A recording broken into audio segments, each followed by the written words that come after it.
UK election 2024 कौन हारेगा कौन जीतेगा, बड़ी बाजी लगी। 1 अरब पाउंड का जुआ। क्या ऋषि सुनाक जाते हुए भी लोगों को अरबों पाउंड का फायदा देंगे? आखिर 100 पाउंड लगाकर 1000 पाउंड जीतने वाले कौन हैं और ये क्या हकीकत है? आज की इस वीडियो में तमाम दिलचस्प मालूमात मौजूद है।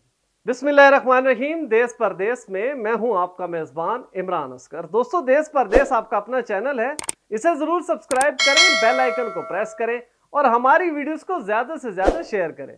दोस्तों, वैसे तो आपने सुना होगा कि यूके में घोड़सवारी और दीगर गेम्स के ऊपर बहुत बड़ी गैम्बलिंग होती है, लेकिन इस दफा ऋषि सुनाक की हुकूमत ने तो न सिर्फ इलेक्शन बल्कि इलेक्शन की अनाउंसमेंट के ऊपर भी इतनी बड़ी गैम्बलिंग की कि यूके का अपना गैम्बलिंग कमीशन बहुत से एमपीज की इन्वेस्टिगेशन कर चुका है। दोस्तों, हुआ कुछ इस तरह कि सब लोग हैरान थे कि ऋषि सुनाक ने अचानक जुलाई में इंतखाबात का ऐलान किया।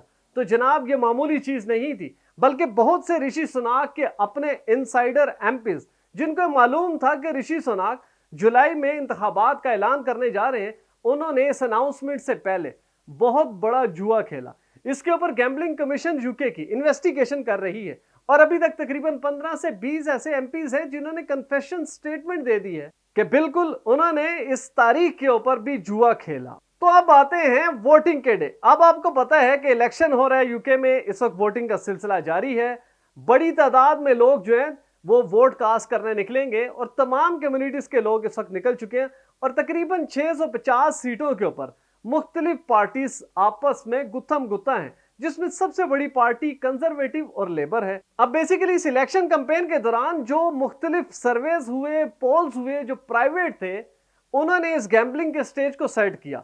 हुआ कुछ इस तरह कि कंजर्वेटिव पार्टी के ऐलान करने के बाद तकरीबन 24 दिन थे इलेक्शन कैंपेन के लिए, तो लोगों को यह पता चला कि आप इलेक्शन की जानिब जा रहे हैं। लेबर पार्टी भी मैदान में उतरी।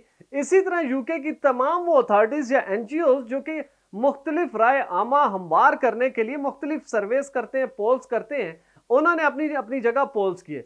इलेक्शन के 2 दिन पहले भी होने वाला पोल जो कि बीबीसी ने खुद किया, उसमें भी ये क्लियर हुआ कि कंजर्वेटिव पार्टी बिल्कुल डाउन है, जबकि लेबर पार्टी को तकरीबन 400 सीटों से बर्तरी हासिल है। अभी ये इलेक्शन होना है, उससे पहले ही आपने देखा कि ऋषि सुनाक ने खुद बोला कि हैवी मेजॉरिटी को रोके, क्योंकि लेबर पार्टी के स्टामर जो हैं एक बड़ी तादाद में धांधली कर रहे हैं ताकि कंजर्वेटिव पार्टी का 14 साल इक्तदार खत्म हो सके और लेबर पार्टी दोबारा से इक्तदार में आए और लंबे अरसे तक इक्तदार में रहे। यूके में इन सर्वेज और पोल्स को देखते हुए वो तमाम लोग जो कि गैम्बलिंग के शौकीन हैं, और यूके में आपको पता है क्योंकि लीगली गैम्बलिंग अलाउड है, लेकिन गैम्बलिंग कमीशन जो है वो इस चीज का तयन करता है कि आखिर किस पे गैम्बलिंग की जाएगी, किस पे बैटिंग की जाएगी।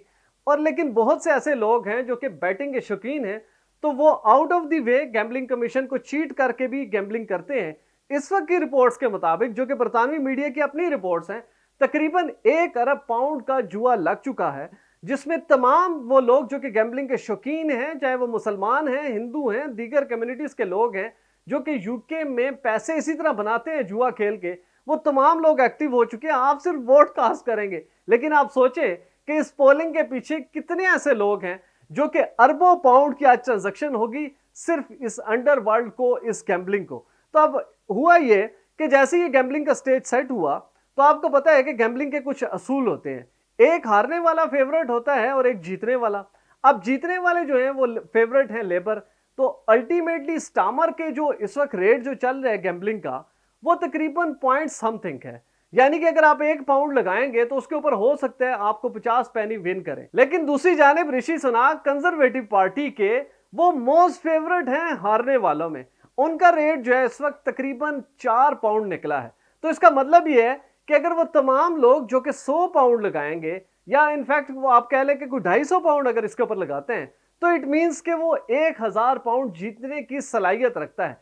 कंजर्वेटिव पार्टी के ऋषि सुनाक के फेवरेट होने की सबसे बड़ी वजह वो ये थी कि जो उन्होंने इलेक्शन का ऐलान किया, उससे पहले जो रवांडा बिल पास किया, जो लोगों के लिए फैसिलिटीज दी, लेकिन साथ साथ जो उनके फैसले थे जिसकी वजह से यूके में मुजाहरे फूटे, लोगों में नफरतें हुई, इवन के रेसिज्म का बहुत ज्यादा उभार हुआ। हिंदू कम्युनिटी ने मुस्लिम को बुरा कहा, मुस्लिम ने हिंदू को कहा। तो ये ऋषि सुनाक के बेसिकली फैसले थे जिसकी वजह से लोग आमने सामने हुए। अब इस सारी सूरत हाल में वो सेंसिबल वोटर जिसको ये पता है कि सामने वाला जो लीडर है उसकी क्या कैपेसिटी है और इसके जो फैसले थे उन्होंने क्या असरात छोड़े हैं यूके पे, तो इस सारी सूरत हाल को देखते हुए ऋषि सुनाक की पोजीशन इलेक्शन से पहले ही डाउन रही। अब इस डाउन पोजीशन को देखते हुए इनको हारने वालों में फेवरेट करार दिया। लेकिन इसमें एक बहुत ही इंपॉर्टेंट चीज है, वो ये है कि जो लोग ऋषि सुनाक के ऊपर गैम्बलिंग कर रहे हैं वो इस शर्त के ऊपर गैम्बलिंग कर रहे हैं, उनको इस शर्त पे 4% रेट मिल रहा है कि उनका एक मानना है कि ऋषि सुनाक जीतेंगे। अब अल्टीमेटली जितने सर्वेज अगर आप देखें तो उसमें नेगेटिव पॉइंट है ऋषि सुनाक के, लेकिन जो बैटिंग खेलने वाला है वो इस क्लेम के साथ बैटिंग खेल रहा है कि ऋषि सुनाक जीतेंगे, इसलिए ज्यादा पैसे इन्वेस्ट किए जा रहे हैं ऋषि सुनाक के ऊपर, जबकि स्टामर ऑलरेडी अपर हैंड है उनके ऊपर। ये है कि लोग ज्यादा इसलिए पैसे लगा रहे हैं कि वो उन्होंने जीतना है, लेकिन उनका जो ज्यादा रेट है वो ये है कि स्टामर हारेंगे।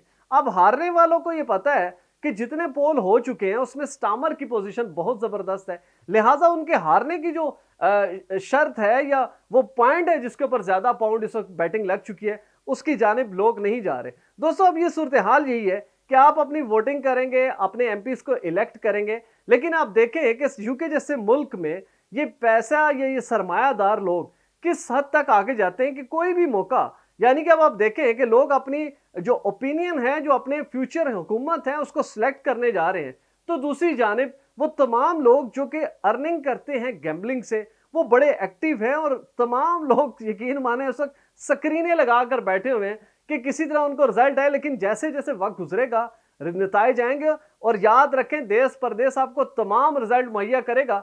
अब आपके पास पोलिंग का जो वक्त है वो रात 10 बजे तक आप आसानी से पोल कर सकते हैं अपना वोट, और उसके बाद नतीजे का ऐलान 5 जुलाई को सुबह होना शुरू हो जाएगा। 300 से ज्यादा सीटें लेने वाला जो है वो बरसरे इख्तिदार आएगा। 9 जुलाई को सबसे पहली जो असेंबली है उसका इजलास बुलाया जाएगा और उसके बाद जो विनिंग पार्टी है उसको किंग ऑफ द यूके खुद बुलाएंगे कि वो अपना प्राइम मिनिस्टर कैंडिडेट जो है वो वाजे करे ताकि उसकी अनाउंसमेंट की जा सके। उसके बाद जो कॉमन हाउस है उसका इजलास होगा जिसमें बाज़ाब्ता तौर पर यूके का प्राइम मिनिस्टर मुंतखब हो जाएगा। अब सबकी नजरें यही है कि कंजर्वेटिव पार्टी को किस हद तक डिफीट होती है और लेबर पार्टी किस हद तक कामयाब होती है। इंग्लैंड, वेल्स और इसके साथ साथ तमाम जगहों पे स्कॉटलैंड के ऊपर बहुत फोकस है लोगों का, क्योंकि वहां पर स्टामर की पोजीशन बहुत वाजे है और लेबर पार्टी बिल्कुल विनिंग पोजीशन में है। तो ये वो सूरत हाल थी दोस्तों जिसको मैंने चाहा कि आपके साथ लाजमी शेयर करूं।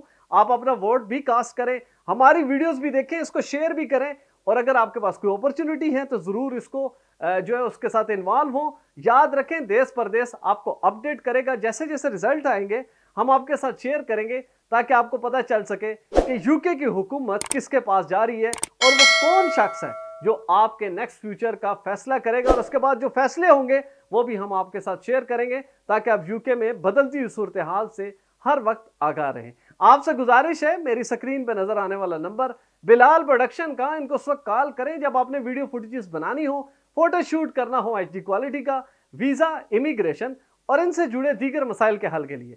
देखते रहिए देश परदेश इमरान असगर के साथ।